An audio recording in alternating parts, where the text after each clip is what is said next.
bebidas, plenas vacaciones. ¿Cómo andan pasando mamás en casa? ¿Los chicos los vuelvan como locas?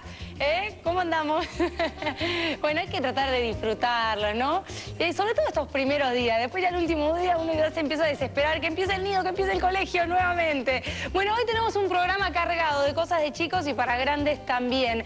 Vamos a hablar mucho sobre el bruxismo, este rechinar de dientes que es muy común en niñas y en niños. Algunos lo hacen de día, otros lo hacen de noche. Creo que lo más común es cuando rechinan los dientes de noche. Vamos a averiguar de qué se trata, cuáles son las causas, si existe un tratamiento.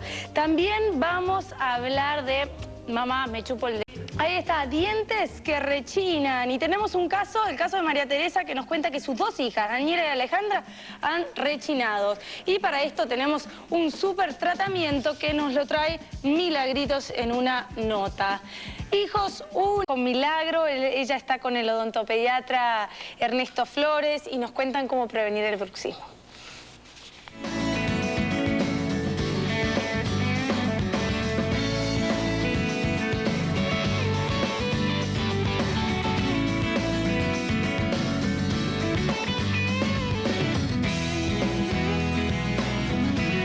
Te voy a contar cómo supe que era el bruxismo.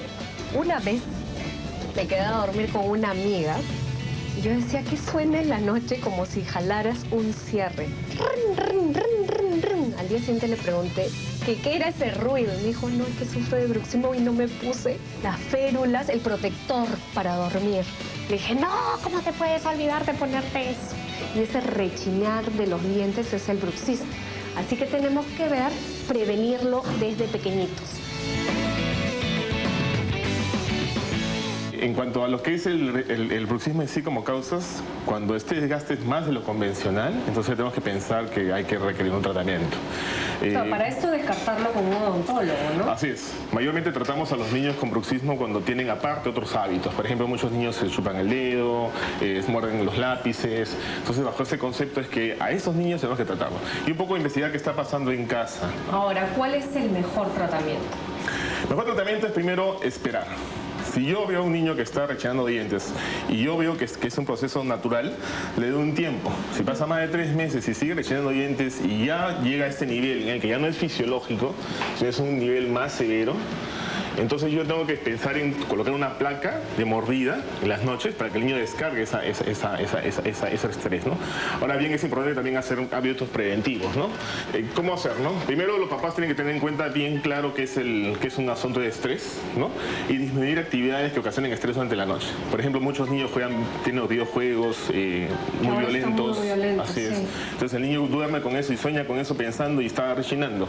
O de repente se quedan dormidos. También en la noche. O se queda dormido con el televisor prendido. Entonces la luz del televisor prendido va a hacer que esta luminiscencia te quede el hábito de rechinar. Ahora, ¿cómo son los protectores? ¿Los tienes aquí para verlos? ¿Me puedes mostrar alguno? Fíjate, estos son los protectores que se hacen, ¿no?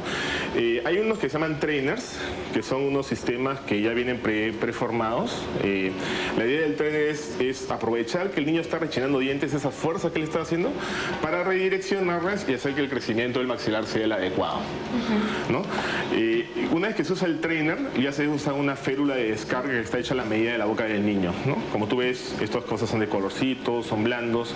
Entonces la idea es que esto va a ser como se va a interponer entre los dientes.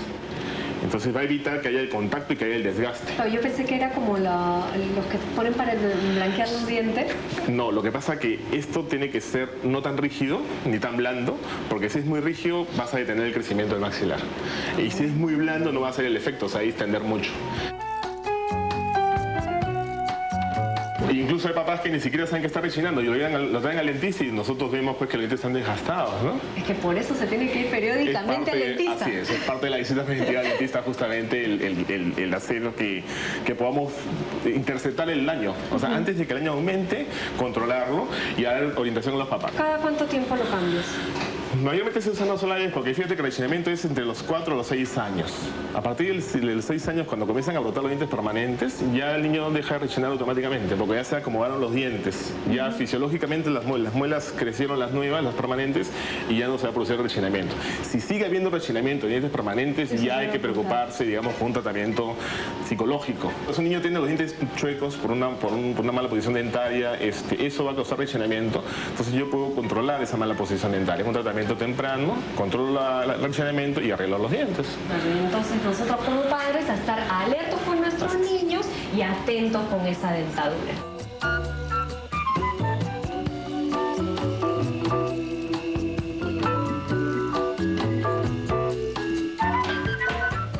Mila, muchísimas gracias por la nota, por la información. Muy cortito, en el próximo bloque vamos a estar con Gonzalo.